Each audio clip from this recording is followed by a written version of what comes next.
정청래 법사위원장의 얼굴이 보이고요. 이재명 대표가 애완견 논란에 입장을 낸 모양입니다.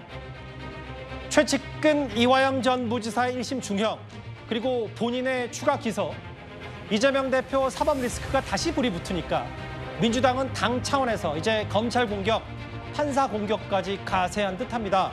그런데 이제 국민의힘에서는 본격적으로 그러면 국회 법제사법위원회 법사위가 이재명 대표의 개인 로펌이냐 본격 공격을 시작했습니다. 검찰은 이화영 전 경기부지사의 유죄 판결을 선고한 수원지방법원을 골라서 일부러 이재명 대표를 기소한 것이고, 이것은 검찰의 재판부 쇼핑이라고 생각하는데, 증거도 없이 유죄 형식의 판단을 내린 그 판사에게 다시 배당될 수 있게 하는 게 맞냐는 말씀입니다. 대북 송금 사건에 대한 기소를 했습니다. 쪼개기 기소라는 의구심이 많이 드는데, 거기에 대해서 법원은 이 재판부 재배당 등의 노력으로 피고인에 대한 여러 신변 보호 조치나 권리 보장 조치를 할 수 있지 않습니까? 박균택, 이건태 의원 같은 경우에는 대장동 사건 변호인으로서 이재명 대표를 직접 2년 내에 대리를 한 사실이 있습니다. 또 이송현 의원 같은 경우에는 현재 김학의 전 법무부 차관 불법 출국 금지 수사에 외압을 행사한 혐의로 3심 재판 중에 있습니다. 이처럼 재판을 받고 있거나 피의자나 계속 활동을 한다는 것이 과연 적절한 것인지. 여당도 이제 본격적으로 이재명 대표 사법 리스크 정조준하기 시작했죠. 먼저 이현정 의원님. 네. 저희가 지난주 금요일 법사위 장면을 한번 그래픽으로 꾸며봤는데, 대장동 변호사 혹은 이재명 대표 변호인 2명이 들어가 있고, 여러 가지 이재명 대표 방탄을 위한 법사위로 진영이 갖춰진 거 아니냐. 국민의힘의 공격 포인트는 이건 것 같더라고요. 네, 국회 법사위는 검찰과 법원, 사법기관들을 다 통할해서 하고 있습니다. 근데 지금 그 중요한 시간에 온통 사실은 이재명 대표 이 한 주제만을 가지고 사실은 지금 법원을 따지고 있습니다. 현재 이제 법무부 이런 데는 출석을 하지 않으니까 아마 법원을 상대로 해서, 사법부를 상대로 해서 연일 질문을 하고 있는데요. 근데 저는 참 이런 민주당의 전략은 굉장히 패착이라는 생각이 들어요. 자, 국민들이 일단 이 민주당에게 의석을 많이 몰아준 이유, 물론 정부에 대한, 정권에 대한 견제도 있겠지만 좀 민생을 살피고 어려운 문제를 좀 해결해야 되는 그런 이유 아니겠습니까? 그런데 법사위가 지금 있는 문제가 이재명 대표밖에 없나요? 지금 재판 지연으로 인해서 많은 국민들이 고통받고 있습니다. 예. 자, 이런 문제에 대한, 국민들이 겪고 있는 문제에 대해서는 질문조차 나오지 않고 오로지 이재명입니다. A부터 Z까지 전부 다 이재명으로 다 통할하고 있고, 여기 법사위원들 하는 분들이 사실상 대장동 변호사, 최고위원들 등등 다 그런 분들입니다. 근데 이렇게 해서 이게 막아질까요? 솔직히 이야기해서 그 흑이 100으로 될까요? 자연 재판을 막을 수 있습니까? 과연 법사위에 이렇게 많은 활약들을 집중한다고 해서 법원이 아유 죄송합니다, 우리 이재명 대표 판결 바꿀게요, 이렇게 이야기할 수 있을까요? 저는 오히려 많은 국민들이 그런 생각하실 것 같아요. 이렇게 의석을 많이 몰아주니까 이렇게 한 사람을 위해서만 힘을 쓰는구나 라는 데 대한 어떤 회의감이 들지 않을까요? 저는 이런 상황에서 오히려 민주당이 본인들만으로 일단 한다 하더라도 정말 국민들을 위한 논쟁과 논의를 한다 그러면 아마 많은 국민들이 힘을 실어줄 겁니다. 그런데 오직 이 의석을 열어놔놓고 오직 이재명 대표만을 위해서 이렇게 법사에 질문하고 따진다 그러면 많은 국민들이 실망하리라, 저는 그런 생각이 듭니다. 여기 보면 국민의힘 검사 출신 유상범 의원, 국회를 이재명 대표 한 사람을 위한 로펌으로 전락시키고 있다. 듣도 보다 못한 법안으로 사법부를 압박했다. 앞서 화면을 볼까요? 그 앞에 화면에서 법사위원들이 지난 주금요일에 뭐라고 했냐면, 김승원 의원은 아예 이화영 전 부지사 1심 주경선고한 판사, 신주루 판사가 어떻게 백지 상태로 재판하겠냐. 검찰이 재판부 쇼핑한다. 이성윤 의원은 이화영 사건의 피의자 회유 협박 이유고 있다. 이런저런 얘기를 했는데, 글쎄요, 저는 이동학 의원께 이 질문을 드리고 싶은 게, 이재명 대표 방탄, 개인 로펌, 이 부분도 이 부분이지만 화면을 좀 바꿔보겠습니다. 그 여당 의원들이 또다시 비판하는 건 뭐냐면, 이 다음 화면을 볼게요. 각자, 감사합니다. 각자 법사위원들이 크고 작은 뭐 대장동 사건 변호인 이재명 대표 개인 로펌 아니야. 이건 좀 뭐 그렇다 치더라도 피고인 신분, 피의자 신분, 피고인 신분, 피의자 신분. 법사위원들의 이해 충돌 아니냐는 여당의 지적은 어떻게 생각하시겠어요? 그 평상시 정상적으로 사고를 해보면 당연히 저런 게 뭐 예를 들면 충돌하는 지점들이 있으니까 비판을 받을 소지도 있습니다. 그러나 지금은 검찰 출신 대통령이 오히려 사법기관을 동원해서 무소불위의 야당 탄압을 하고 있는 그 국면이거든요. 그 국면 속에서 이판사판이 되어버린 겁니다. 거기에 대해서 자꾸 정의롭게 해라. 야당을 향해서 너희들은 왜 룰을 지키지 않느냐. 이렇게만 얘기하는 것은 저는 자가당착에 빠진 이상한 수다라고 생각을 합니다. 그러니까 오히려 국민의힘이 지금 국민의힘 자체가 대통령과 여사를 향한 로펌이 되어버린 거 아닌가. 오히려 방탄국회를 만들고 방탄 대통령실을 만들어서 그렇게 진행을 하고 있기 때문에 사실은 저 공격이 저는 구부러질 수밖에 없는 화살이라고 생각합니다. 예. 그런 것이 통하려면 적어도 본인이 얘기했던 법치라든가 정의 공정 상식을 그대로 국민들 앞에 보여주는 그런 행보들을 대통령이나 아니면 대통령실 아니면 정부나 여당이 보여줘야 되는데 그런 것들은 일절 보여주지 않으면서 야당을 향해서만 공격을 하는 것에 대해서 누가 수긍할 수 있을까요? 저는 그런 생각이 듭니다. 그러니까 이동학 의원 말씀은 뭐 대통령이 비정상이기 때문에 우리도 어쩔 수 없이 비정상이다 이 말씀하시는 거예요?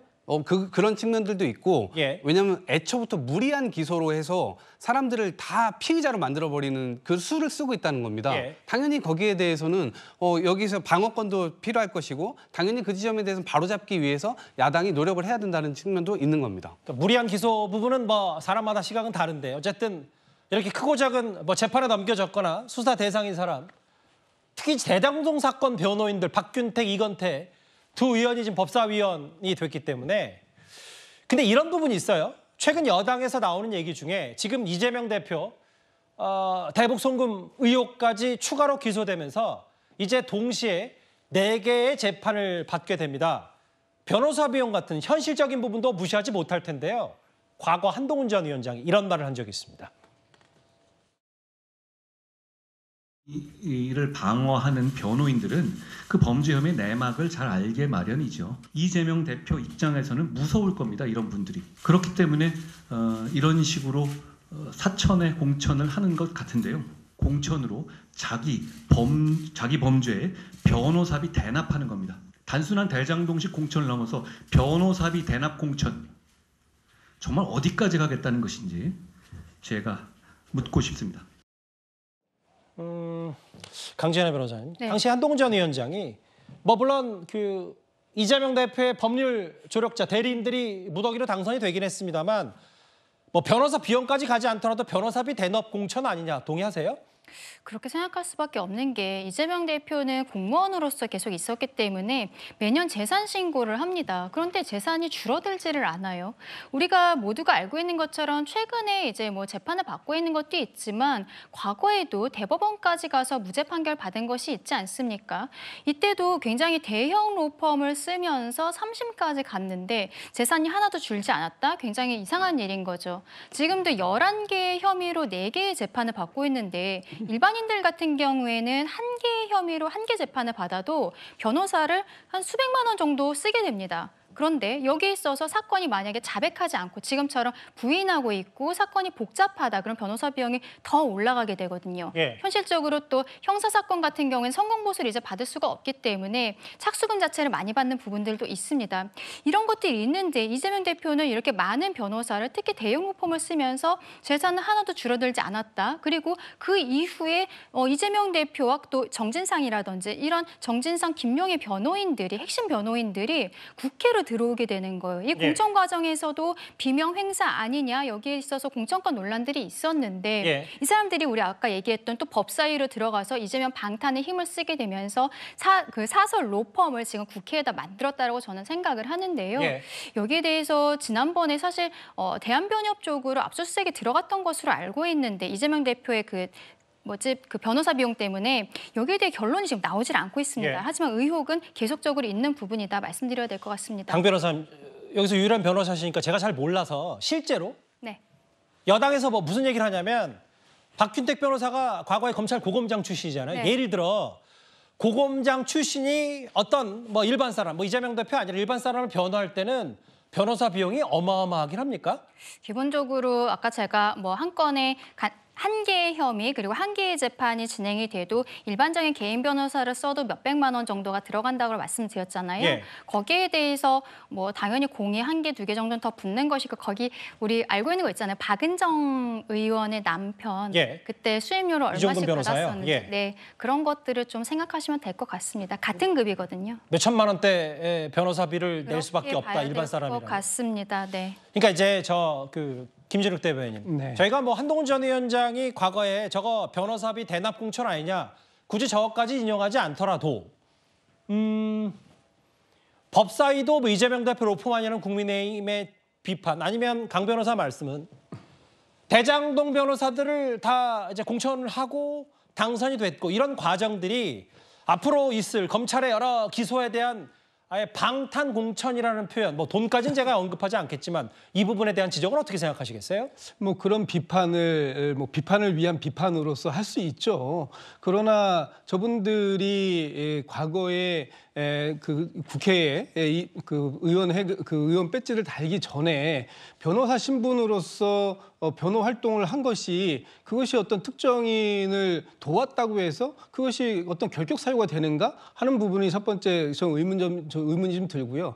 두 번째는 지금 이분들이 이번 총선 과정에서 전략 공천 받은 사람이 단 한 명도 없지 않습니까? 다 지역에서 경선 과정을 통해서 본선에 진출했고 또 본선에서도 국민의힘 의원들과 상대해서 거기에서 국민에게 선택을 받은 사람들이에요. 그런 사람들한테 뭐 특정인을 위한 로펌의 활동을 역할하고 있다라고 얘기하면 이거야 말 맞다나 국회의원은 개개인이 헌법기관인데 그 헌법기관에 대한 모욕 아니냐 이렇게 얘기할 수도 있겠다라는 생각이 들어요. 예. 근데 우리가 김동아 변호사가 의원이 되기까지의 과정을 우리 탑10에서도 여러 번 봤었는데 예. 서대문 갑 지역을 민주당이 청년 전략 지역으로 했고 그러면서 공개 오디션을 했다는 말이죠. 예. 그때 김동아 변호사가 이 지역에 가갖고는 공개 오디션을 했는데 떨어졌습니다. 그리고 민주당에서는 그때 5명의 합격자를 발표를 하면서 그 다음날 다른 것들을 하겠다라고 했는데 다음날 아침이 되니까 갑자기 그때 있었던 성모 씨 같은 경우는 갑자기 빠지고 그리고 김동아 변호사가 갑작스럽게 들어간 거예요. 뭐 성추행 부의장 해도 됩니다. 뭐 갑자기 성모 씨라 가서 말씀하십시오. 네, 예. 그런 것들을 봤을 때는 글쎄요. 여기에 있어서 갑자기 김동아 변호사가 공천 과정으로 들어가는 부분에 있어서 많은 분들이 되게 의아해하셨던 부분들 그걸 상기해야 될 것 같습니다.